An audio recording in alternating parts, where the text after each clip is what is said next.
and welcome to our monthly session focused on housing our future strategies for Cincinnati and Hamilton County. My name is Kristen Baker. I'm the executive director of the LISC office here in Greater Cincinnati, and we want to thank you for spending some time with us this morning to dig in to what I think is going to be a really interesting and engaging session focused on how community voices shape new housing development in the places where they live.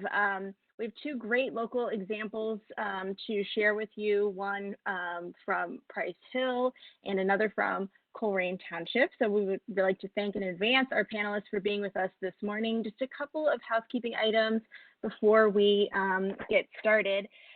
We have recorded the session, so please be aware that this is being recorded. If you have to hop off early, it will be available on our website after the event. And we also have an option for you to send questions through the question and answer panel on the side of your screen.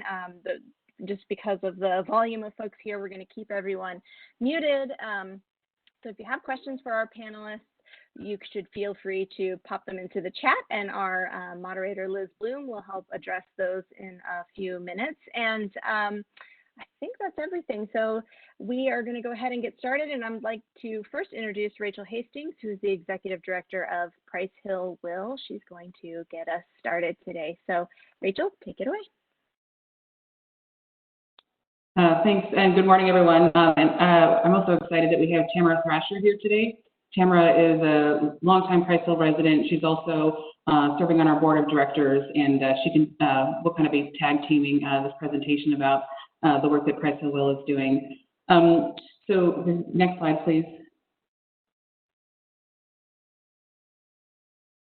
Price Hill Will is a nonprofit community development corporation that serves all three Price Hill neighborhoods. So we work in Lower East and West Price Hill. We've been around since 2004 and really grew out of residents' desires to see the quality of life improved in the neighborhoods. There's a lot of concern over, folks leaving the neighborhoods, blighted commercial corridors, vacancy and blight increasing, safety concerns, and so forth. And today we have about 20 staff. We have mostly about half and half full-time staff and part-time staff. We'll talk a little bit more about those roles that folks play. Next slide, please. So as you might imagine, our mission is typical to a lot of CDCs to improve the quality of life. Price Hill, actually, since we comprise the three Price Hill neighborhoods, we serve about 35,000 to 40,000 residents, depending on which version of the census you believe. We serve about 13% of the city's population and geography. So it's a huge area. We have lots of neighbor business districts, lots of big commercial corridors and smaller residential streets. An incredibly diverse population, both socioeconomically and racially and ethnically. Actually, East Price Hill is the city of Cincinnati's most diverse neighborhood, which most residents want to keep and are excited about, which is, I think, an amazing thing. Unlike a lot of CDCs, though, we have a very robust arts program, and actually the biggest part of our budget is for a youth orchestra called My Cincinnati, which serves about 130 students every day after school. For intense music education. And if we go to the next slide, please, we can talk a little bit about that. I don't know if Tamara, if you want to share about your experience with My Cincinnati and how you got connected with Price Hill Will. Sure, absolutely. Hello, everyone. My name is Tamara Thrasher. I am a resident of Price Hill. I've lived in Price Hill pretty much my whole life.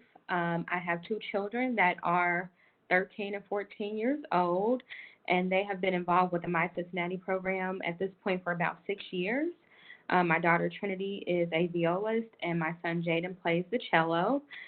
We stumbled across the program when they moved right across the street from the apartment building that we were living in, and they just really latched on to the music.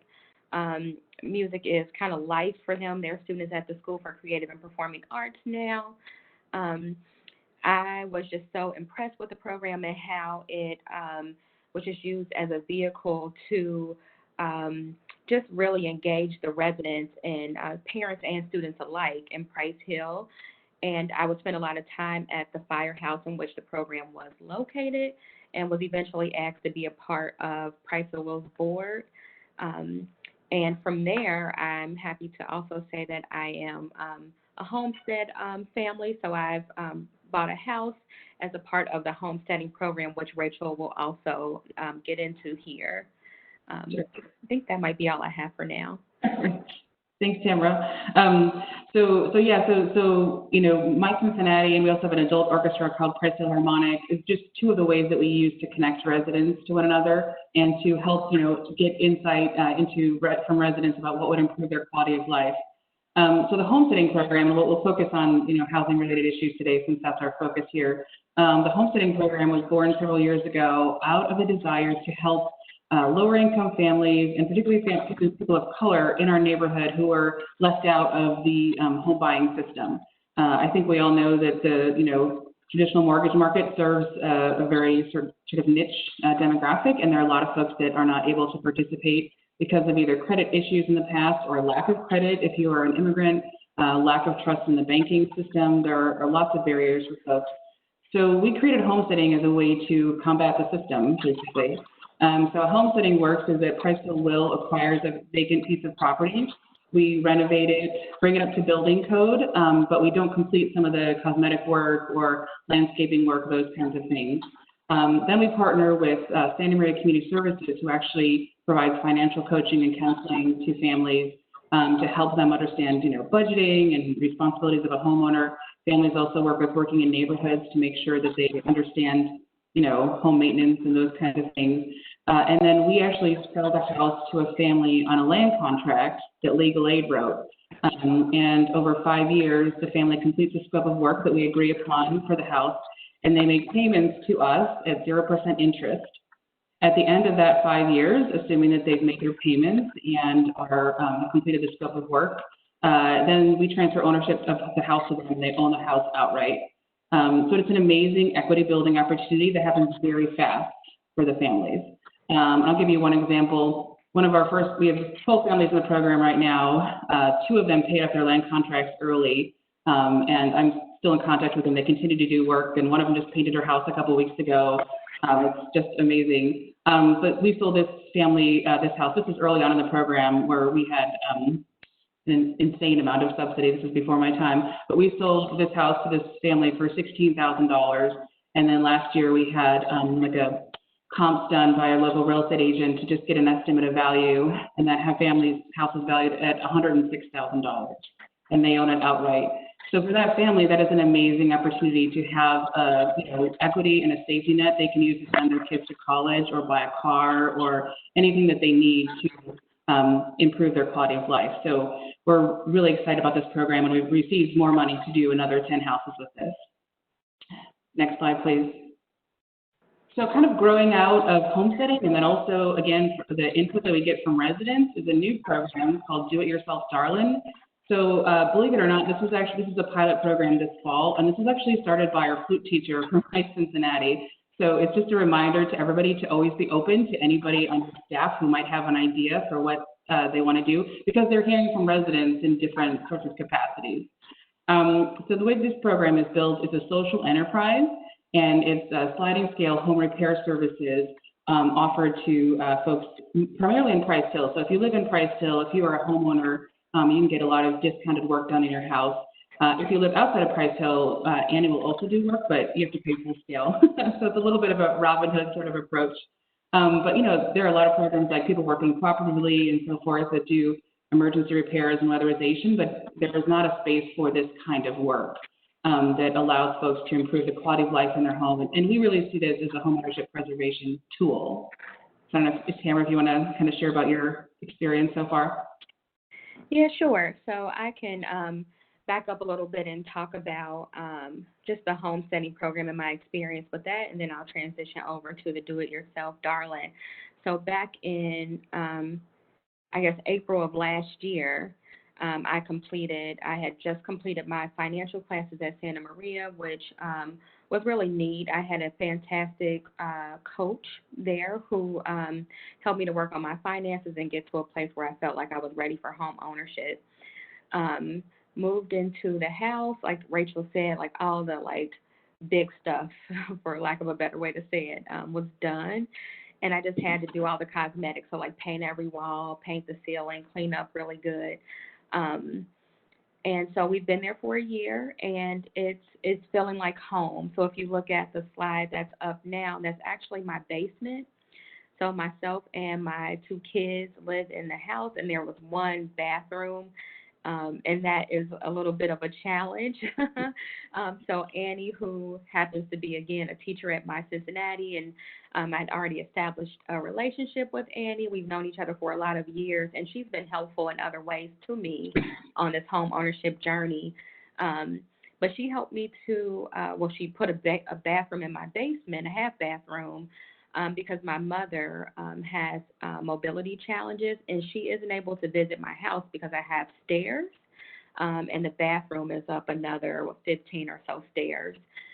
So having the bathroom in the basement makes it to where my mother can visit us coming in through the garage, through the basement. We have like a couch there now, and a TV and all the things that we need to be able to entertain my mom. And she's able to go to the bathroom, and we just wheel her back out.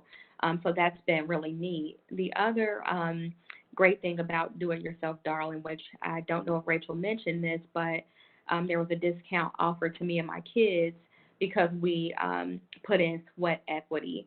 So we painted alongside Annie, learned about drywall and laying the tiles for the floor. So that was also very informative for my kids who are home during the day right now. They got to learn new skills from Annie. So that was also an incentive, but it's been a really great program, and learned a lot along the way. Thanks for mentioning that part, Tamara, because I totally forgot about it. And again, Do It Yourself Darling is not only about the home repairs, but it's about empowering the homeowners to take on repairs and maintenance themselves down the road. So we're happy to talk about these programs more, but I guess we'll sort of turn over the agenda to other folks right now.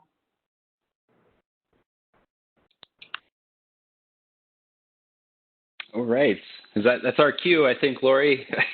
Hello, everybody.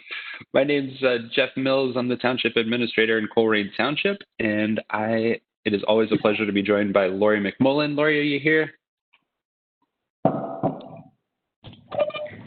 Hi, I am here. Lori McMullen, longtime resident of Colerain Township, and I have recently, as of last year, joined the Zoning Commission for Colerain Township and run our volunteer group called A Greater Northbrook, and then at the beginning of this year, our nonprofit, which we anticipate becoming a CHODO and hopefully becoming a pseudo Price Hill Will, because you guys are one of our idols. We hope to start matching some of the efforts and accomplishments that you guys have. But thanks for inviting me. Awesome.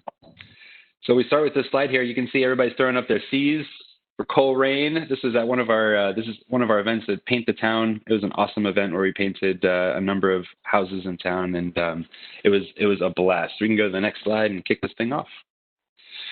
So Northbrook is a neighborhood in Colerain Township.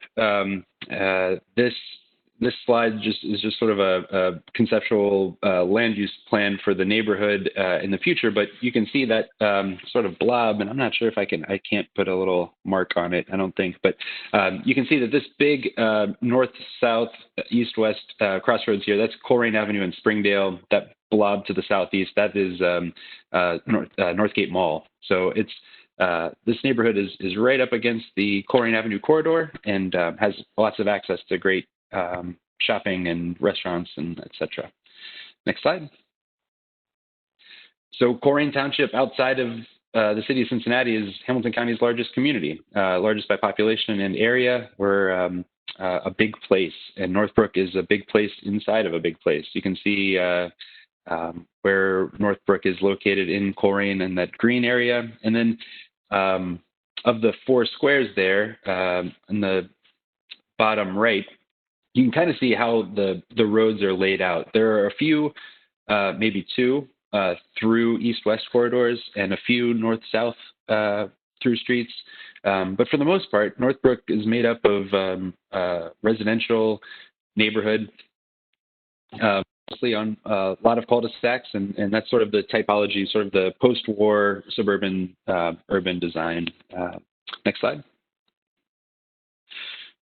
The history of Northbrook. It started as many sort of suburban communities start, right? It was a farm, a family farm. The Mullenhard family owned it dating back to the 1880s.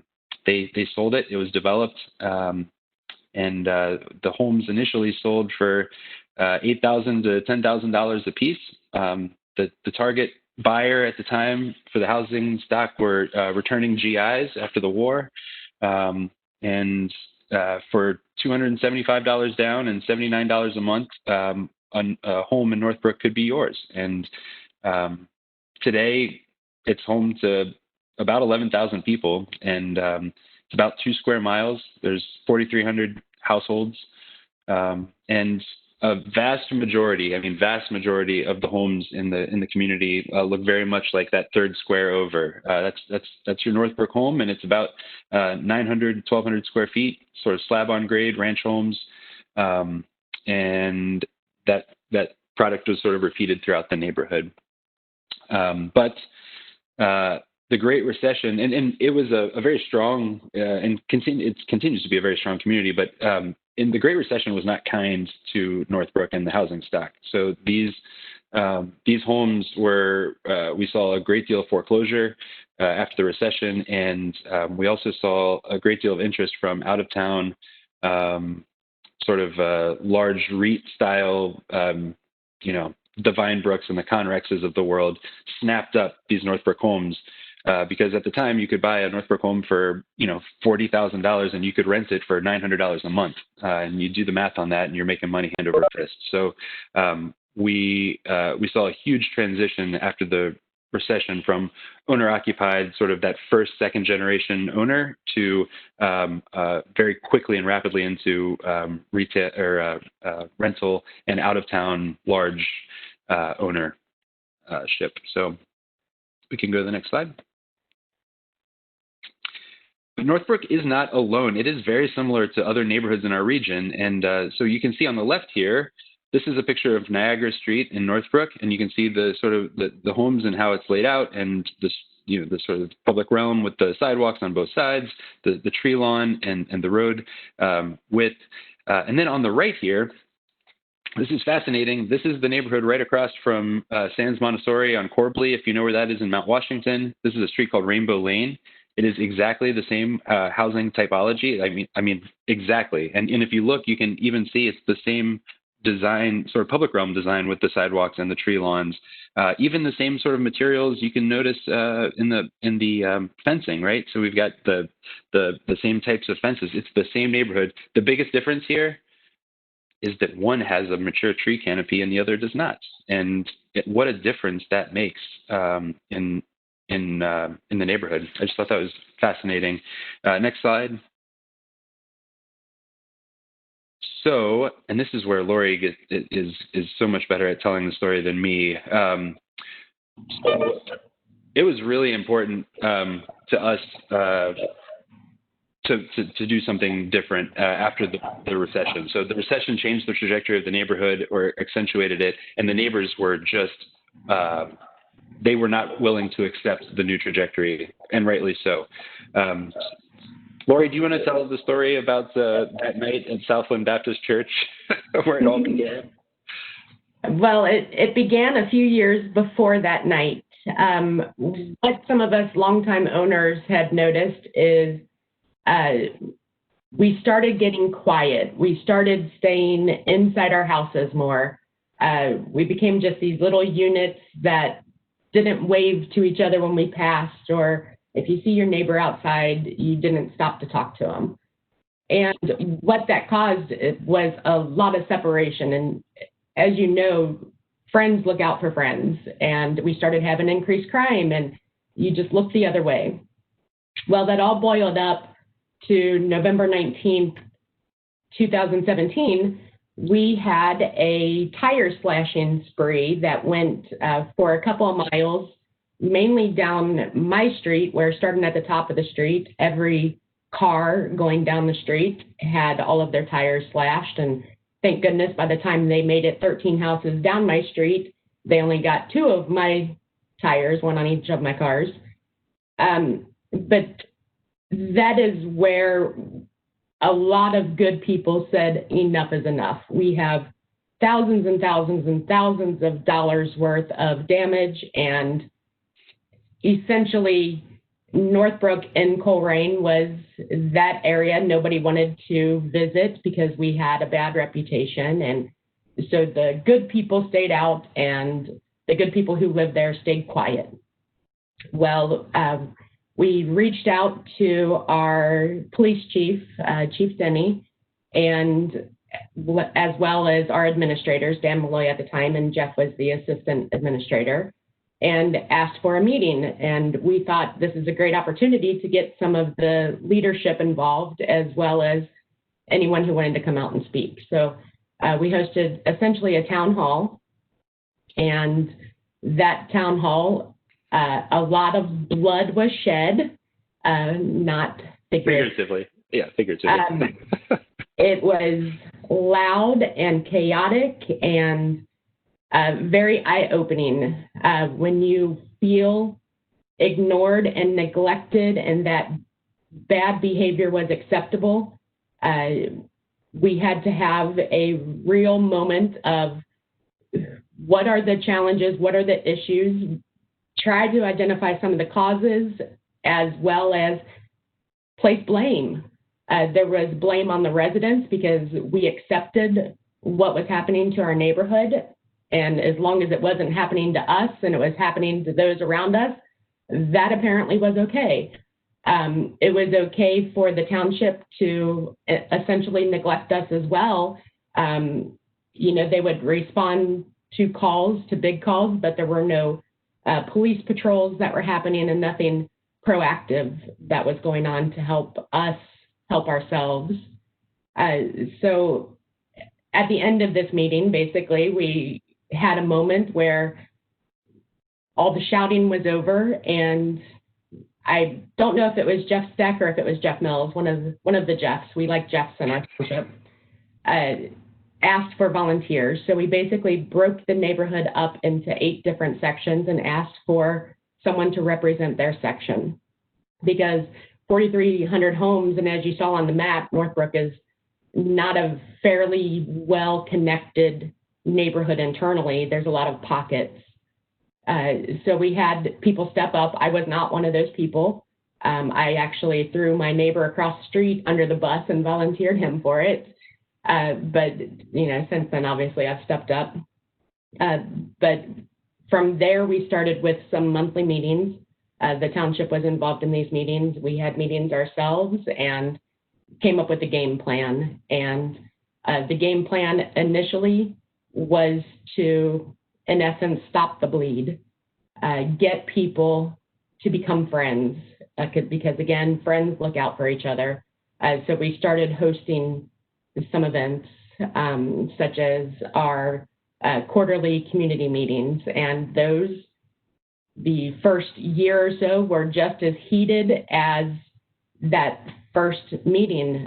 We would get new people who would come in essence, we would hear the same complaints over and over again, but what we found is purging of your anger was essential. So once we let them have their peace and we were able to empathize with them, we understood, we had those problems and challenges targeted, and came up with a plan to get everybody engaged, get everybody to become friends. As I mentioned, that is essential. I have some lifetime friends now that, I will never let leave my life now. And 3-4 years ago, I didn't even wander on their street because that was considered the bad part of our neighborhood. But yes, it was a lot of heated moments that created connections between neighbors, and we've been able to move forward since then. Yeah, that is dead on, Lori. Can we go back to slide 6 real quick? I want to just point a couple things out. like Lori said, absolutely like a cauldron of animosity like existed at the beginning, right? And it was a lot of finger pointing. It was a lot of like, hey, township, you guys need to do this. And we were like, no, is this our responsibility? This is your responsibility, And then there was this moment, and it was facilitated. Lori mentioned Jeff Steck. Jeff was a facilitator that we brought in to help us work through this, and he's awesome. I recommend him to everybody that I meet with Citizens for Civic Renewal. But what happened was we got to a place through all of these meetings and coming together where we realized that there was this collective ownership of the problem and the solution, right? So like it wasn't the township by itself, it wasn't the neighborhood by itself, it was only us together that could solve these problems. And when we had that mutual buy-in and really established relationships and friendships, that's when we could move forward. And I'm telling you, it has just been incredible. Like I've got goosebumps thinking about things like the second square here was Brody Allen's sort of hero parade. I don't know if you guys remember Brody Allen, but he was a young boy, 2-year-old in our community who had cancer, and the entire neighborhood came together. And boy, the neighborhood pushed the township to allow this crazy thing to happen, and it happened, and it was amazing. And just a series of these events, these pop-up picnics, these community-wide events that Lori and her team have put together are so important to get us to the place where we can talk about housing, right? This event that we're on today is to talk about housing. Well, my point that I want to share with all of you is that a lot of times you can't get to housing until you have the community, the social capital, and that those relationships in place to get there. So let's go to 7 real quick. Slide 7, the next one. Yeah, and so once we had built that relationship and that social capital, then it was a matter of, okay, like we need a plan, right? Like, so what are we going to do? And we were able to partner with Joy Pearson and the Hamilton County's, I guess it was Community Development Block Grant dollars that paid for a neighborhood reinvestment plan. And we, together with a Greater Northbrook, and in fact, we were just there to facilitate the process. It was a Greater Northbrook that picked the vendor that would help us develop the reinvestment plan. And ultimately, we ended up partnering with Urban Fast Forward, who also are phenomenal partners and really, really great with the neighborhood and understand the need for relationships. And they developed a strategic investment plan or reinvestment plan that now defines the work plan for Northbrook. And really, like, I mean, Lori, we sat down a couple months ago and the township asked the neighborhood, hey, budget season's coming up. What is it? What projects are we going to get into the budget for next year? And that's the level of engagement that we now have with each other. So, right. And one thing to point out on that slide, Jeff, the bottom left, the engage the neighborhood, we did not just engage the township as well as our neighbors, but you mentioned earlier about the investors that have been just picking up our houses for cheap, and they do still continue. But that picture of all the people in the blue T-shirts, those are actually Vinebrook employees. Every year we host a cleanup day where Rumpke donates 6 big old dumpsters to us, and we overflow those dumpsters with trash and all these things that homeowners have problems disposing of.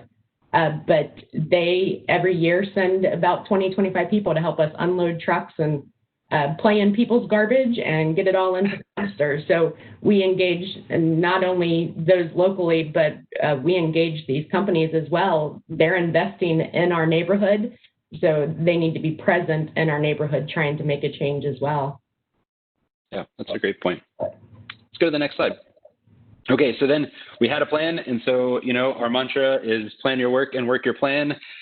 So we had a number of things that we installed, not all of them housing related. I'll talk about the housing issues here in a minute, but some things that are really sort of interesting and different. That upper left square is a picture of a chicane that we. So everybody hates speeders. speeders are the worst. So everybody said, let's do speed bumps. And our police and fire and our snowplow guys are like, oh my goodness, please don't do speed bumps. So we looked and we found this thing that is a traffic calming device called a chicane, and instead of spending hundreds of thousands of dollars actually building a real one, without knowing whether it's going to work or whether the neighbors are going to like it, we spent $250 and installed a temporary chicane. I can talk about that for another hour, but I won't. It's slowed down traffic. Bottom line is it slowed down traffic, and most of the neighbors liked it, and so it is now in design, and hopefully it will be built next year. That's an interesting project that came out of Northbrook. The Capstan Lighting District. Oh, in all of the lighting districts. I mean, Greater Northbrook is just like going ham on lighting districts right now. Like they are just lighting districts everywhere, and it's awesome to see. And then the township developed a tactical urbanism mini grant program where we said, if anybody has a cool idea for a tactical urbanist intervention, something that's, quick, cheap, fast, solves a problem, come apply for a $500 grant and we'll evaluate it against the program guidelines. And so this is one that Lori actually developed, which was stenciling rain. Tell them about it, Lori. Right. So Pinterest can be your best friend. And I was looking for tactical urbanism ideas and came across rain art, which is basically just using never wet paint. It's a concrete sealer to have messages appear in the rain. So there are 10 different stencils that we had created. So we have things such as just AGNB, which is just, our acronym for Greater Northbrook, to be kind, to welcome to Northbrook. We want to create a bicycle pathway through our neighborhood. So we have one, it's Northbrook Pride, but with the RIDE in Pride as all capitals. So that way it's our Northbrook Pride Trail. But basically just little clever areas that or mottos that we will be putting throughout our neighborhood. So every time it rains, just these mysterious messages appear on our sidewalks. Some will be hopscotch paths. Some will just say selfie spot. Just you name it. Be kind. Awesome. You matter. Just all these different messages will appear every time it rains. Very cool. So that brings us to housing, right? And so the housing work that we're doing, and the reason that we spent so much time leading up to this is because I think that is where the work is for most communities, is in building up to the place where you can really affect housing, right? Especially at a grassroots level. So ways that we've been impacting housing in Northbrook. I see Ron Heinlein is one of the attendees here. We partner with PwC every year for a community give back day and a repair fair where the whole community comes together and fans out into the neighborhoods to fix up homes. And then the REACH program was a huge win for us. I mean, we have been dreaming about partnering with the Port Authority and their REACH program in Coleraine and in Northbrook for a long time. And this year, it looks like it's become a reality. So working with the Port on acquiring and strategic properties with a goal of getting the values of those properties up above the level where these corporate out-of-town investors want to buy. So our goal is to get the property values up high enough in the neighborhood through comps to put this out of reach of these investors and put the control of the housing stock back into local folks. And we are so excited about that. And then finally, this group is a group of folks that, I bet 5 years ago didn't think that they would, be, talking about housing revitalization. They were just living their lives. And so there's been a huge capacity building element here so that one day a Greater Northbrook can become a CHODO, Community Housing Development Organization, and really start to take matters into their own hands, buy, sell, rehab properties with the goal of increasing home ownership and getting rid of some of the blighting influences in the neighborhood. There are some notable properties in Northbrook that are just blighted. And we work really hard through code enforcement and other ways to deal with those. But wouldn't it be neat if a greater Northbrook one day could buy those homes, fix them up, and turn them back into something amazing? So with that, I hope that we didn't go over time. And Lori, did I forget anything? Should I have said something else? No, I think you're good. I know you mentioned the Capstan Lighting District. Yeah, we have several under our belt, and we have 3 in progress right now. So we're hoping to put in, I think they equal about 50 streetlights by the time we're finished, which our entire neighborhood is in need of. So if anyone has any easy ways for a township to put in streetlights, oh gosh, please send us ideas. So I'm going to jump in here, and I want to thank, so my name is Liz Bloom. I worked on Housing Our Future with LISC, and I think we have made it clear now that a moderator is not necessary for this group.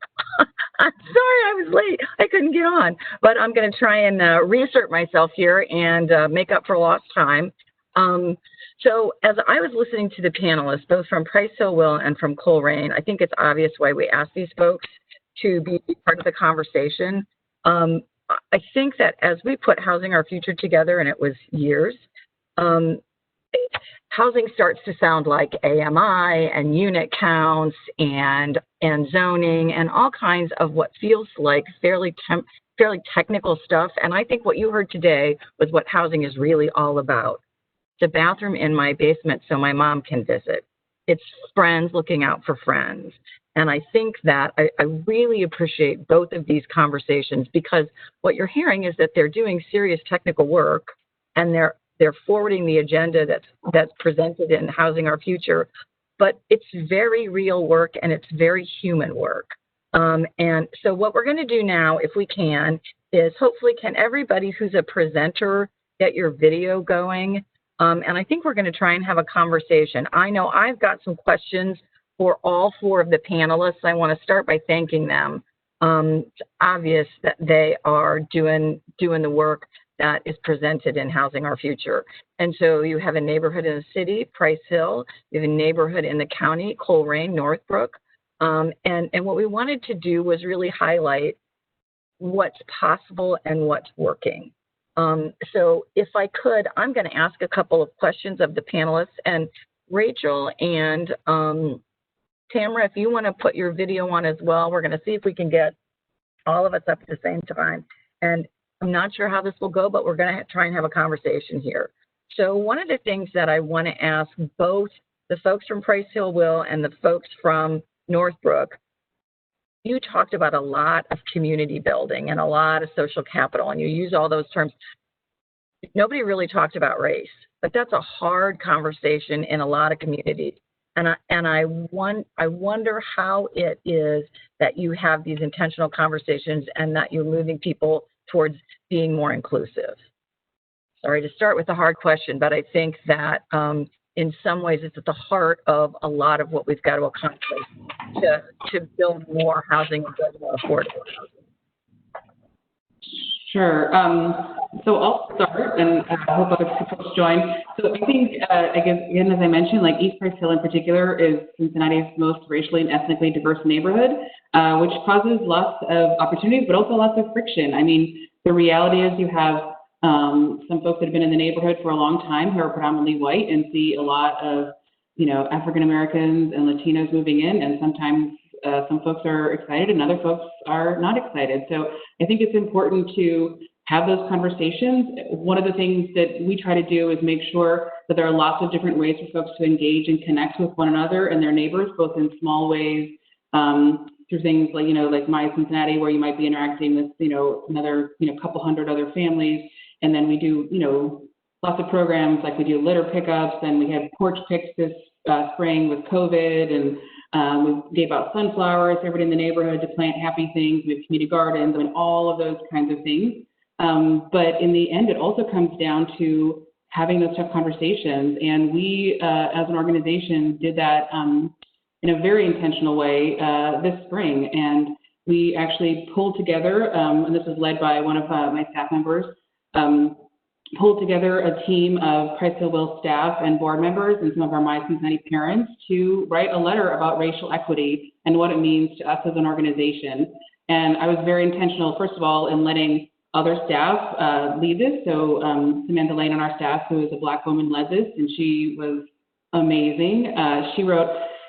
For this team of 24 people, she actually created an entire process where we did a lot of background reading and watched a lot of YouTube videos and things that you've probably at some point in your life come across, but like really focusing on all of that for a week was incredibly both painful and inspiring. And together we wrote this racial equity letter that talked about our values as an organization and as individuals within this community and an organization within this community, and how we intend to continue to force ourselves to ensure that racial equity is at the heart of all of our work. And then we also, as a kind of a supporting document to that, wrote what we call our PPP, which is our sort of programs, practices, and policies. So we just sort of laid it all out there, like, this is why we're doing homesteading. You know, the system is racist, and so this is why we're doing homesteading. This is why we're doing, you know, My Cincinnati in this way. I mean, My Cincinnati, in addition to being an arts program, has a very strong anti-racist education component to it for our young people, because we're growing leaders who will be leaders in our community. We talked about our internal policies, you know, board membership, staff hiring, all kinds of things. And, you know, we by no means have all of this stuff figured out, but we recognize that we need to keep on trying, and that we will continue to try to hold ourselves accountable, hold our community accountable. And I mean, the honest thing is, I mean, to be honest, I mean, it was a tough conversation. And the reality is we had 2 board members who left our board because we put out this letter, because they did not feel comfortable, like, challenging, as an example, some, you know, the sort of history of racism within policing in this country. At the same time, we have a lot of other board members and folks in our community that, by just the fact that we as an organization identified that there's a lot of history in the way policing, or racism, the way policing is implemented in this country, we had a lot of other folks that came on board and said, yes, I'm so glad you're finally saying this. So it is painful, it is tough, there are tears involved, but I think it's really important to, you know, continue to move forward and be positive and proactive in joining hands with those folks who maybe have not felt that they were welcome as part of the conversation in the past. Yeah, Lori, I was really struck by what you said about the first meeting with lots of yelling and screaming at the church, but you guys took the next step. I mean, my sense is there are lots of folks in community who go to that meeting and then don't come back. And I think that what I'm hearing everybody say is it's hard and it's no fun, but you just keep moving forward and you just go to the next step, you go to the next step. And, you know, the thing that was really, back when I was a baby planner, you would hear all of this conversation about events in communities and parades and cleanups. And I thought, oh, well, that's nice. But I really need to get to the housing part. I need to get to the concrete work. And Jeff, I really appreciate the clarity that you're providing with this is the concrete work. So I don't know, Lori, talk about what it took in your neighborhood to go to the next meeting and go to the next meeting.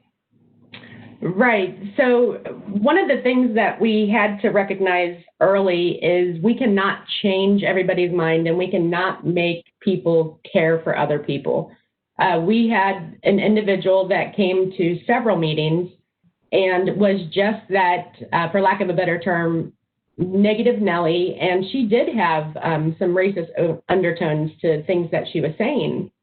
And she lives in a cul-de-sac in our area and would always talk about these 2 boys that had a basketball hoop and were playing basketball in the street. And she wanted the police to come and, you know, just take it to a whole different level where we're like, hey, wouldn't you rather see these boys playing ball and being good and having fun, and rather than, you know, the alternative of maybe being criminals? So we challenged her to talk to these boys, and she wouldn't have it. And so our group is, we're not going to shy away from these situations. So we host these things that we call pocket picnics, which is basically a community block party.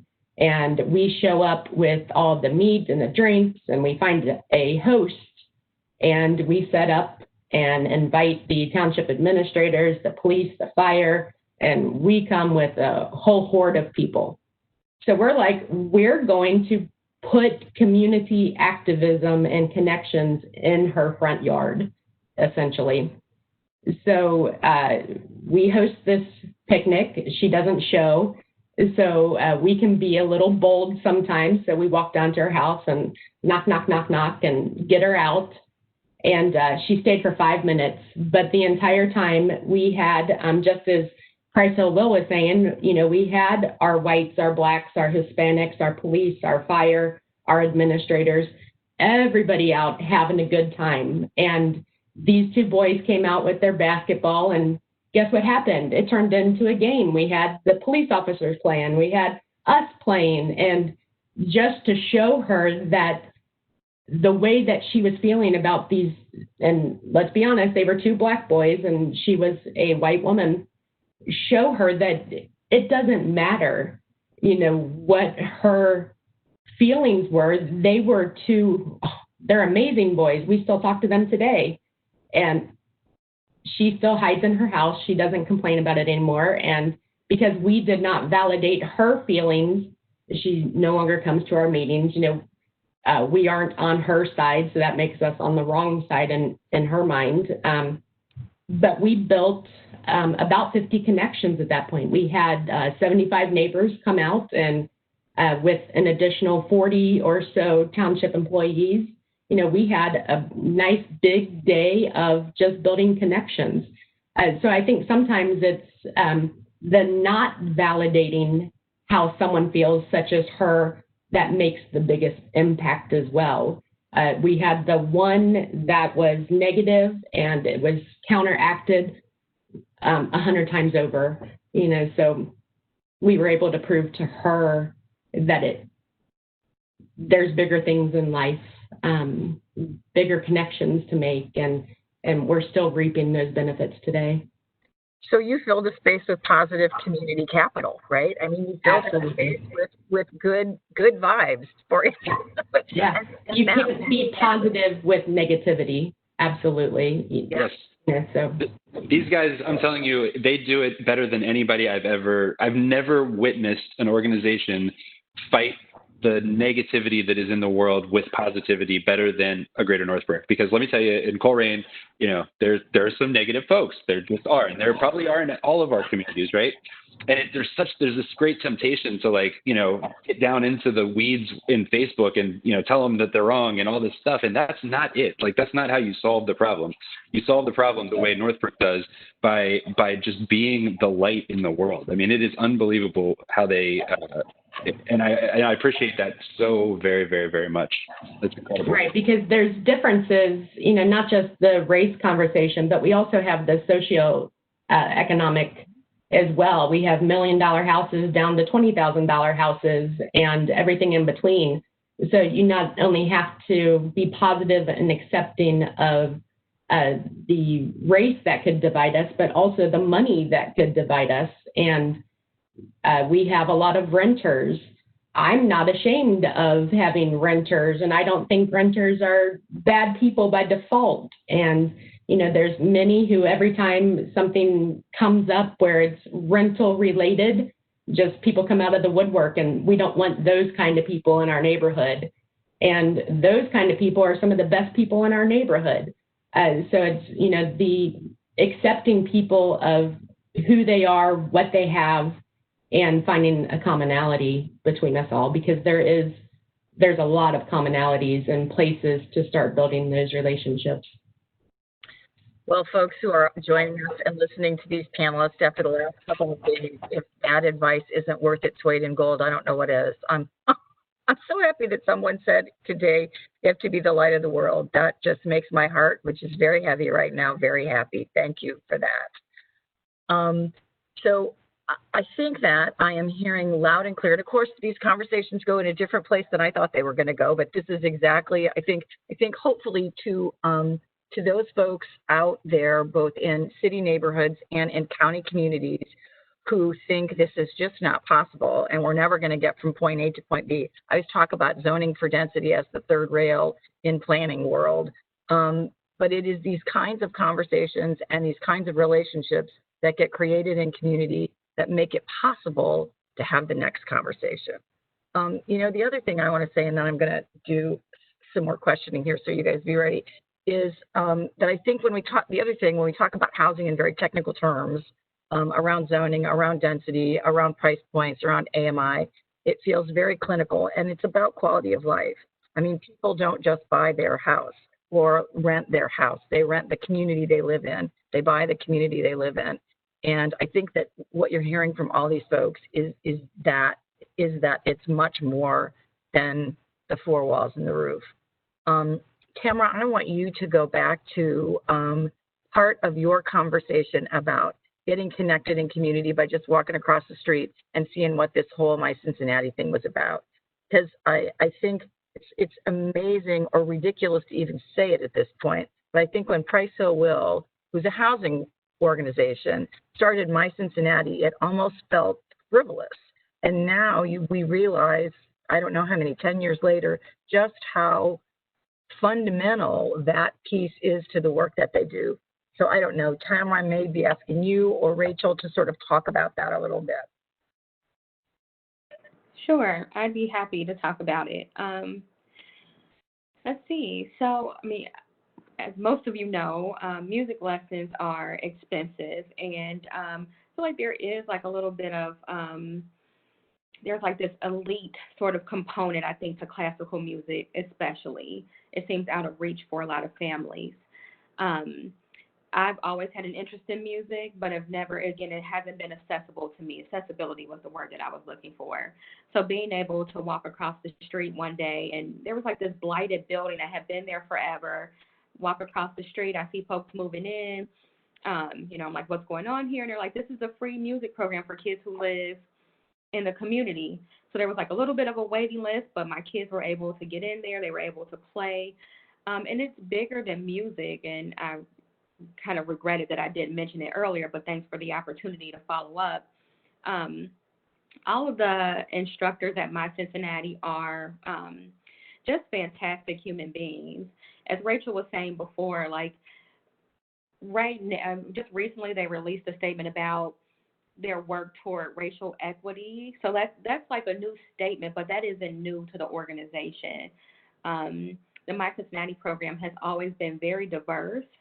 They've always encouraged and empowered the students to discuss issues of social justice. So not being blind to the fact that like everything's happening right outside of this door, right? So located right in East Price Hill, directly across the street from a police station, in an area where folks are kind of boxed in and labeled as being criminals because they're hanging out, just like I heard Lori say earlier. But this is kind of the environment.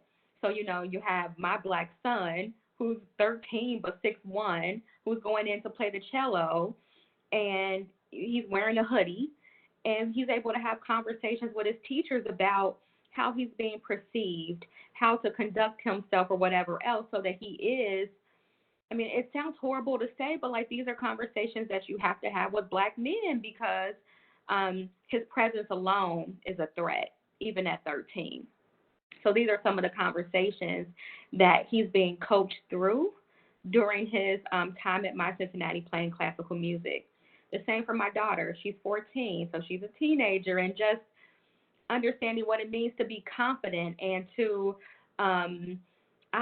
just really just own and embrace everything that she puts her hands to. The teachers at My Cincinnati has been able to shape them in a way that I don't even have the words to describe. The program has been a complete godsend, and when I say this, like tears literally come to my eyes, and people probably think like she's getting paid to say this, but I mean everything that I'm saying from my whole heart. Being a single mother, my kids were 7 and 8 when they were introduced to My Cincinnati. They were going to a Catholic school in the neighborhood that had a lot of racist policy and procedure.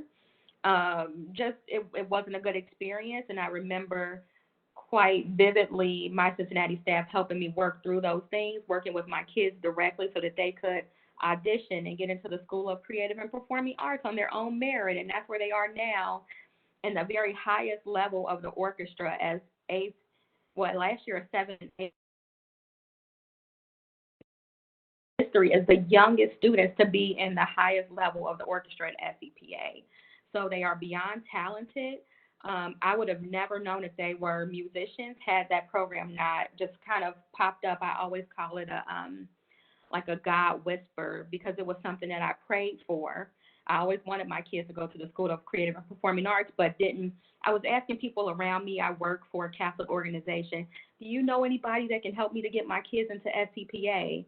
But I feel like, and again, without being too spiritual, I feel like God was like, no, I'm going to prepare and get your kids to a place where they'll get in on their own merit. And that's what has happened, and they are doing wonderfully. And again, just thankful for the opportunity to be on the board, to be able to speak not only from that parent perspective, but also as a homeowner, also as a female homeowner, a Black female homeowner. Those are perspectives that are sometimes unique to boards. I'm a very vocal person, and race, equity, inclusion, those are all like things that are very important to me. And I'm thankful for the opportunity. And without talking too much, I do want to give just a huge amount of credit to Rachel. The things that she has done in her short time at Price Hill Will have really been tremendous. She isn't afraid to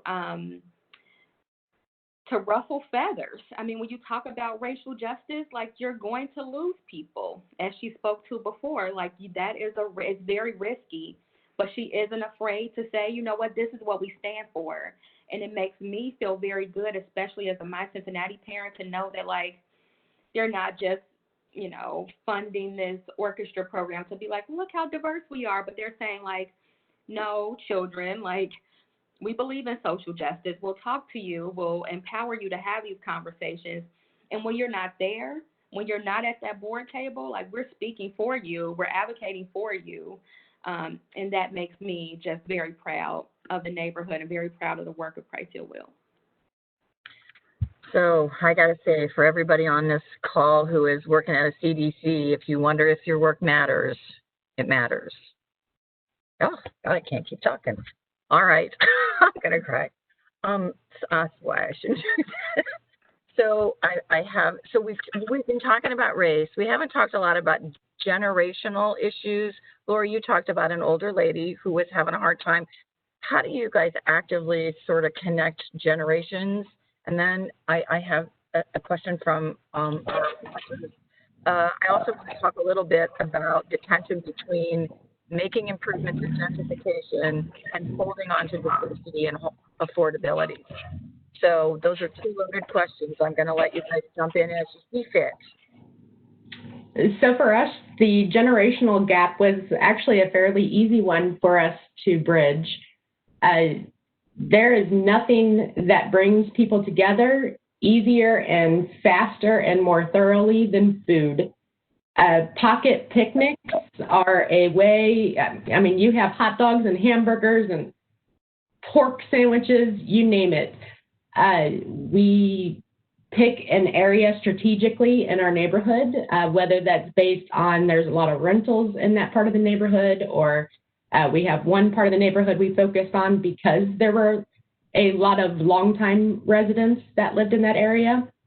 But as soon as you pull those hamburgers out and you have your grill going and the smell of those burgers cooking, people just come out of their houses because of their curiosity, and you end up with 100 people, both toddlers all the way up to, we have had people in wheelchairs. We have helped get out of their houses and rolled them up to the picnic.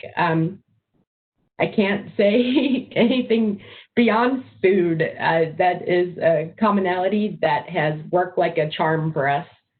And what was the second part of your question, Liz? I'm sorry. I was hungry, so I thought food. Good. No, food is good. I also talked about the sort of tension between neighborhood revitalization, property improvements, and holding on to affordability. So I didn't say the gentrification word that time, but it's the same conversation, right? It's good to revitalize. We want new investment, but we also want to hold on to affordability. How do you have that conversation?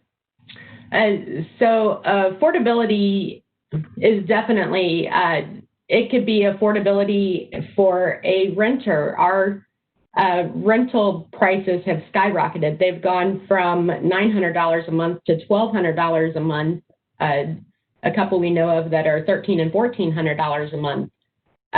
How do you fill those and not have empty houses that then become blighted, and we're constantly trying to get zone enforcement there because it's out-of-town landlords and so forth. So it's definitely a challenge, whether it's homeowner-based or rental-based.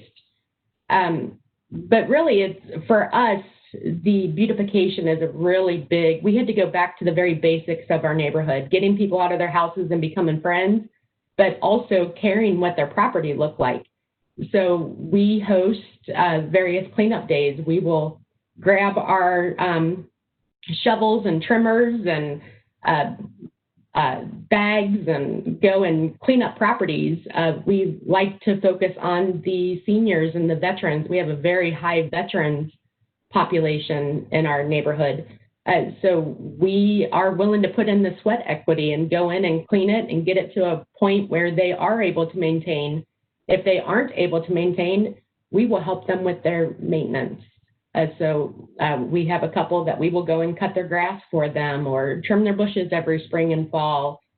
We have ladders and have gotten up and cleaned out gutters because the gutters collect seeds, and then we have little trees growing in gutters, and then gutters fall, and that's a whole other issue. So we are willing to get in there and do the dirty work for people. And this is back to conversations and relationships and knowing each other. So I'm going to maybe push Jeff and Rachel, if I can, for a minute. Jeff, I know that Colerain has partnered with CMHA and Lived to Tell the Tale. I also know, Rachel, that Price Hill Will has been very insistent on making sure that much of what you produce is affordable, and not always with lots of support for those positions. Can you talk a little bit about those two projects specifically around affordability? Sure. Yeah, I think it's probably fair to say that there was a time in Colerain Township when, it was maybe not explicit, maybe it was explicit. It was explicit. CMHA will not come to Colerain Township. We do not want public housing. We do not want subsidized housing. There was a time when that was, very clear to me. And then came this problem in one of our other neighborhoods called Groesbeck, where there was a block that was just really, really, really bad. Open air, prostitution, drugs, really bad housing stock, big multifamily complexes. And then all of a sudden, as we worked to address these issues and started to vision what that part of the community could be in the future, we reached out to Mr. Johnson at CMHA and REMA, and all of this. There was something that happened down at CMHA though, also that where their housing product, they stepped up their game big time. And I think that the first example of that was over in Mount Healthy at I forget the name of it off the top of my head. The Reserve at South Martin. That's it. We looked at the Reserve at South Martin and we said, oh my gosh, if this is what you're building, if this is your product, that could work here. And we did a senior affordable project that replaced this really gnarly blighted block and thus began our relationship. And I think that there was a couple of things that happened in the community. One, it was we started looking at folks that would occupy these units. It's not them, it's us, right? There's this switch that happened in our collective minds in Colerain. It's like, no, that's my grandma, that's my grandfather. And it's not somebody from, the big city. It's like, it's us guys. We have these issues too. And then it was, the wonderful partnership with CMHA and the wonderful product that they are now building. I mean, it was a great relationship all the way through. And now we are able to have, because of that first project, we are able to have conversations in other parts of our community, including Northbrook, where, the trustees and elected officials are really considering and voting for zone changes to accommodate these types of uses. And I'll tell you, I grew up in Cincinnati. I've been following this stuff for a long time. And if you would have told me that Colerain would be inviting this stuff, I would have told you you're crazy. It's never going to happen. But that's how it happens. and Here it does. you So. are. You live Yeah. to tell the tale. Yeah. Rachel, Price Hill Will was really started to stabilize property values Sure. in Price Hill as people witness decline. And I think you've become a really strong advocate for affordability. Can you talk about that transition a little bit? Sure. So, yeah, I mean, the neighborhood saw many years of decline with, out-of-town investors and folks leaving. The foreclosure crisis was terrible in Price Hill. In fact, we were the most heavily impacted neighborhood in Cincinnati, to the point where, before my time, Price Hill Will actually sued Wells Fargo for stripping millions of dollars of equity from our neighborhood. And so for many years, we had a program, and again, this is before my time, called Buy, Improve, Sell, where we'd, buy a vacant house, rehab it, sell it, and that was really about stabilizing values, increasing home ownership, just trying to, stem the bleeding a little bit. And, that has had a huge impact. And at this point now, there are pockets of East and West Price Hill in particular where values are stabilized. It's actually increasing. And some people are a little concerned about increasing too rapidly in the Incline District in East Price Hill. And, there's folks that are reinvesting in their houses again because they're seeing that they'll get their investment back. And there's some value there. We still have huge problems with out-of-town investors. We have a lot of large-scale apartment complexes that all seem to be owned by people that live in California. And so we're actually in the process right now working with Legal Aid, Price Hill Will and Santa Maria Community Services working with Legal Aid to sue some out-of-town landlords for just wholesale evicting tenants with no cause. And the city and police department are also suing those same landlords at the same time. So we're kind of putting pressure from both sides, which is great. But out of this, our Buy, Improve, Sell program kind of wound that down, and now we're moving to homesteading because, again, we want to make sure that the Price Hills are a place that anybody that wants to stay can stay here. So our model has shifted from just basic stabilization and, trying to bolster values to really an affordable housing product. And, keep in mind, of course, that the goal of homesteading is not for long-term affordability. It's to help individual families in our neighborhood who have not had an opportunity to build equity. So while we're doing homesteading and do-it-yourself darling, we've also acquired a lot of properties on our commercial corridors, or we will have upper floor apartments. Again, because we have such a high vacancy rate of apartments because of irresponsible owners here. So that's a new move for Price Hill Will. We've never been a landlord to a large extent before, and that's a new venture for us. But again, it's sort of, knowing that folks that want to have an affordable apartment in the neighborhood can't access it, but we could, provide that for folks. So it's been a shift, and it's really been a shift in sort of listening to our neighbors and residents about how the needs are changing over time and how we can help be a part of, solving the problems together. So I know we're getting close on time, and I want to, I sure needed this. Thanks very much to Price Hill and Colerain in what was a very dark week. I think this has been really, really wonderful. Thank you all for being here and for sharing the work and for doing the work. And for those of you who are listening, this is possible. I think it's easy to read Housing Our Future and go, oh, well, that's not going to work here. But it is possible. And I'm so proud of the work that's going on in Cincinnati and Hamilton County and that these organizations are a part of. Thank you, guys. I could go on. I have 47 more questions, but we're done with time. I also want to thank LISC for convening us and for convening the Housing Our Future work. And I also want to thank all of the sponsors who have supported this work, Greater Cincinnati Foundation among them, and other sponsors. Thanks to everybody. It's been great. So go off and plan your good work. Thanks. Well done, Liz. Thank you. Thank you, everyone. Thank you. Yeah, if only I could work at controls, right? Bye, guys.